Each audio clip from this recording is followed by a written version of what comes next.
नमस्कार मंडळी, चला तर आज आपण बनवूयात कोळंबी मसाला. तर त्यासाठी काय करणार आहोत, एका मिक्सरच्या भांड्यामध्ये कोथिंबीर घेतली, 7-8 लसणाच्या पाकळ्या घेतल्या, एक अद्रकचा तुकडा घेतला, 2 हिरव्या मिरच्या घेतलेल्या आहेत आणि ह्या मिक्सरला अशा बारीक करून घ्यायचं छानपैकी बारीक करून घेतल्यानंतर कोळंबी एकदम साफ केलेली आहे, स्वच्छ अशी धुवून घेतली. नंतर थोडीशी हळद टाकली आणि जे आत्ता आपण मिक्सरला बारीक करून घेतलेलं होतं ते त्याच्यामध्ये ॲड करायचं आणि असंच त्याला चोळून घ्यायची कोळंबीला. तो मसाला सगळं व्यवस्थित असं चोळून घेतल्यानंतर ह्याच्यामध्ये थोडंसं कोकमाचं पाणी ॲड केलेलं आहे. तर बघू शकता कशा पद्धतीने व्यवस्थित असं चोळून घेतलेलं आहे आणि हे मॅरिनेट करण्यासाठी ठेवून दिलेलं आहे.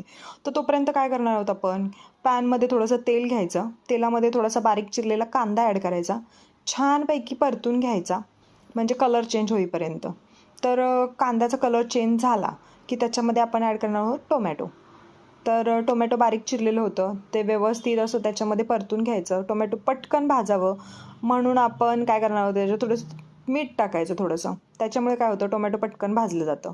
तर ते भाजून झाल्यानंतर त्याच्यामध्ये आपण जी मॅरिनेट केलेली कोळंबी होती तर ती त्याच्यामध्ये ॲड करणार आहोत आणि नंतर याच्यामध्ये आपण लाल तिखट ॲड करणार आहोत.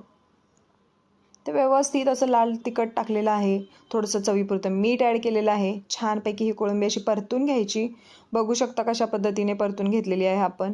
तर छानपैकी परतून घेतल्यानंतर ह्याच्यामध्ये पाणी टाकण्याची काही एक गरज नाही आहे.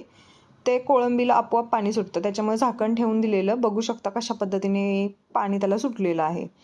तर बघू शकता स्लोवरती ही रेसिपी करायची, कारण जास्त फास्टवरती केले की ते करपेल. आणि नंतर मग ही रेडी आहे आपली कोळंबी मसाला. त्याच्यावर थोडीशी कोथिंबीर टाकायची आणि गार्निश करायचं. तर लाईक, शेअर आणि सबस्क्राईब.